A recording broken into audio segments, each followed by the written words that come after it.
घर में चिड़िया आने से मिलते हैं ये शुभ अशुभ संकेत, इन्हें दुर्लक्ष्य ना करें।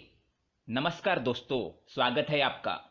प्राचीन काल में ऋषि मुनियों की ये मान्यता थी कि प्रकृति हमें अनेक छोटी मोटी बातों के संकेत देती है।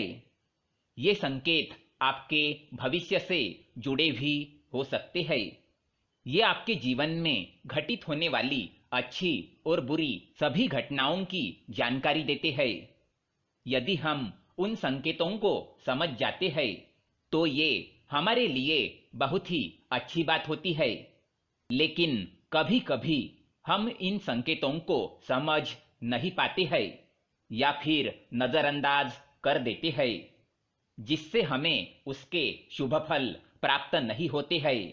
आज हम जानेंगे शास्त्रों में बताए गए कुछ विशेष पक्षियों के द्वारा हमें कौन से संकेत प्राप्त होते हैं और उन संकेतों का क्या अर्थ होता है।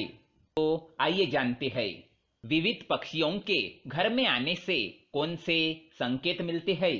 साथ ही हम बात करेंगे एक ऐसे खास पक्षी के बारे में जिसका घर पर आना बहुत ही शुभ माना गया है। वो पक्षी साक्षात माँ लक्ष्मी का वाहन ही है। अगर ये पक्षी आपके घर पर आकर ये 3 संकेत देता है तो समझ जाइए कि आपके दुखों का अंत होने वाला है। आपका अच्छा समय शुरू होने जा रहा है। आपके जीवन में धन से जुड़ी जितनी भी समस्याएं हैं वह सभी समाप्त होंगी। तो आइए जानते हैं घर पर पक्षी आने से कौन से संकेत मिलते हैं। सबसे पहला पक्षी है कबूतर। दोस्तों, पक्षी शास्त्र में कबूतर को प्रेम संबंधों से जोड़कर देखा जाता है। कई लोगों को कबूतर प्रिय नहीं होता है, लेकिन कबूतर को एक शुभ पक्षी माना गया है। कुछ लोग कबूतर घर पर आने पर उसे भगा देते हैं क्योंकि वे गंदगी फैलाते हैं। लेकिन दोस्तों, घर पर कबूतर का आना विशेष संकेत समझा जाता है। यदि आपके घर के मुख्य द्वार पर अथवा खिड़की पर कबूतर आकर बैठ जाए तो आपको धन की प्राप्ति हो सकती है। लेकिन कबूतर का घर में घोंसला बनाना शुभ नहीं माना जाता है। यदि आपके घर पर कबूतर आए तो उसे अन्न अवश्य डालें, इससे आपकी मनोकामना पूर्ण होती है। दूसरा पक्षी है मोर। मोर एक बहुत ही शुभ और पवित्र पक्षी माना जाता है। ये माँ सरस्वती जी का वाहन होता है। साथ ही ये भगवान कार्तिकेय जी का भी वाहन है। भगवान श्री कृष्ण भी अपने मुकुट में मोर का पंख धारण करते हैं। इस कारण से ये पक्षी सभी के लिए पूजनीय है। यदि आपके घर पर कहीं से मोर आकर बैठ जाता है तो इसे शुभ संकेत समझना चाहिए। मोर के घर पर आने से उस घर का विकास होता है, उस घर के शत्रुओं का नाश होता है और घर में रहने वाले सदस्यों में प्रेम और विश्वास बढ़ता है। साथ ही मोर के दर्शन होना भी अत्यंत शुभ माना गया है। यदि आप किसी कार्य के लिए जा रहे हैं और आपको मोर के दर्शन हो जाए तो उस कार्य में सफलता मिलने की संभावना बढ़ जाती है। लेकिन ध्यान रहे, मोर को मारना बहुत बड़ा पाप माना जाता है। तीसरा पक्षी है चिड़िया। दोस्तों, यदि आपके घर पर चिड़िया आती है और घोंसला बनाने लगती है तो इसे शुभ संकेत समझना चाहिए। माना जाता है कि जिस घर में चिड़िया घोंसला बनाती है उस घर में धन संपत्ति आती है। यदि चिड़िया ने आपके शरीर पर अथवा और खासकर आपके सिर पर बिट कर दिया तो ये बिल्कुल भी अशुभ नहीं होता है। ये तो किसी शुभ समाचार का संकेत होता है। आपको जल्दी ही कोई शुभ समाचार मिलने वाला है। घर में भी कहीं पर अगर चिड़िया बिट कर देती है तो यह भी बहुत अच्छा संकेत होता है। दोस्तों, चिड़िया बहुत ही डरपोक पक्षी होती है। वह जल्दी किसी के करीब नहीं जाती है। लेकिन यदि चिड़िया आपके आसपास या आपके घर में बिना किसी डर के आने जाने लगे तो समझिए कि आपके घर में बहुत ही शुभ और सकारात्मक ऊर्जा का संचार है। ऐसे घर में रहना बहुत ही शुभ होता है। यदि किसी दिन बहुत सारी चिड़िया आपके घर के छत पर आकर चहचहाने लगे तो समझिए कि आपके घर में कोई बहुत बड़ा शुभ प्रसंग होने वाला है, कोई खास समाचार मिलने वाला है अथवा किसी विशेष कार्य में सफलता मिलने वाली है। चौथा पक्षी है उल्लू।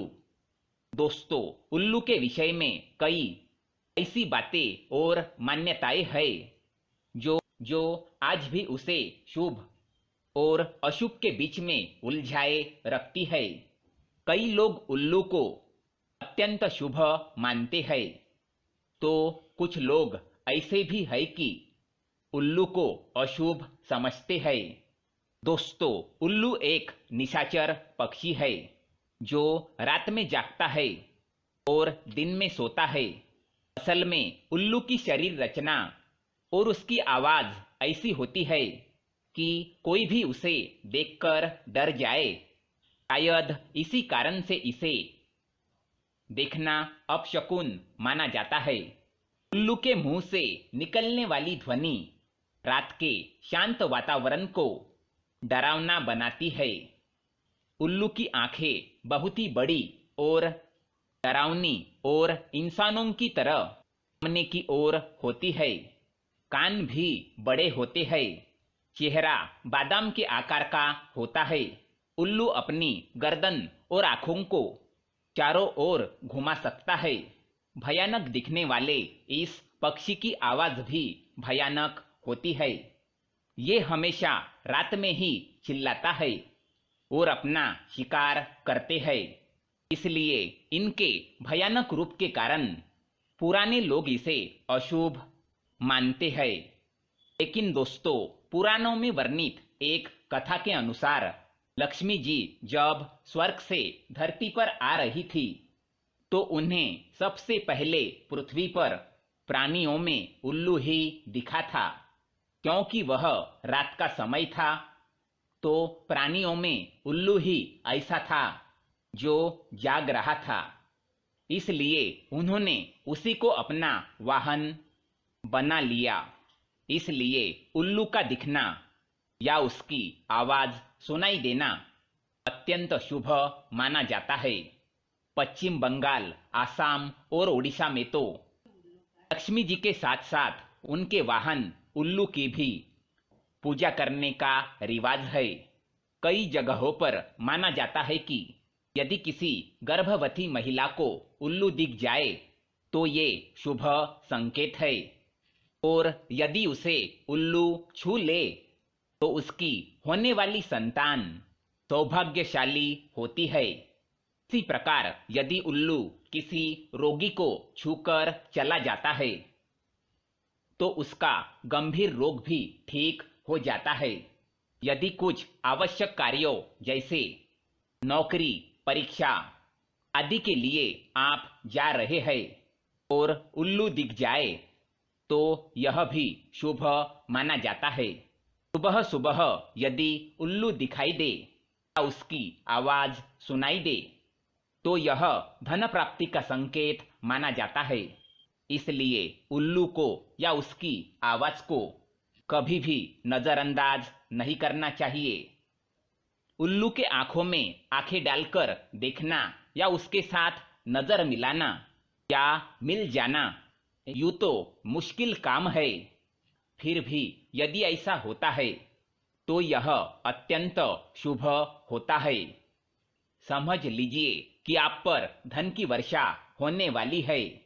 इसी प्रकार से कुछ लोग उल्लू का दिखना या उसकी आवाज सुनाई दी जाने को अपशकुन मानते हैं, क्योंकि उल्लू के आंखों की विशेषता होती है कि वह एक ही समय पर एक आंख से एक दिशा में तो दूसरी आंख से दूसरी दिशा में देख सकता है।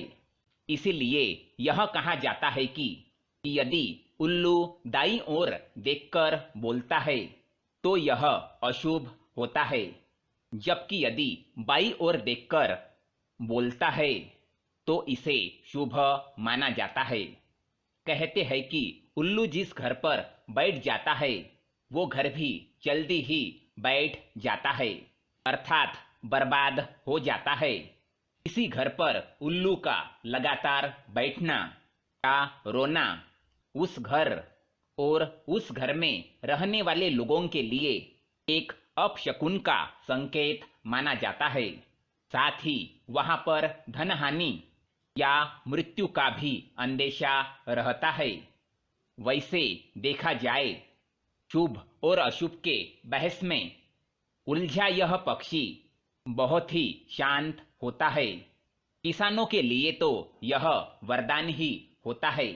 यह चूहों और इसी तरह के जानवरों का शिकार करता है जो फसलों को नुकसान पहुंचाते हैं, परंतु अब यह भी संख्या में कम होते जा रहे हैं। तंत्र साधना में और विशेष पर दिवाली के अवसर पर लक्ष्मी जी को प्रसन्न करने के लिए बड़ी संख्या में इनकी बलि दी जाती है। इसके नाखून, बाल और पंखों को तांत्रिक क्रिया में उपयोग किया जाता है, परंतु ऐसा करने वाले यह नहीं समझते हैं कि उल्लू तो स्वयं ही माँ लक्ष्मी जी का वाहन है। उसे मारकर तो माँ कभी भी प्रसन्न नहीं हो सकती। तो दोस्तों, इस प्रकार से शास्त्रों में इन खास पक्षियों के बारे में बताया गया है। क्या आपके भी घर पर ऐसे पक्षी आते हैं? उम्मीद है यह जानकारी आपको अच्छी लगी होगी। वीडियो को लाइक करके शेयर जरूर करें और कमेंट में जय माँ लक्ष्मी अवश्य लिखें। आप सभी का धन्यवाद।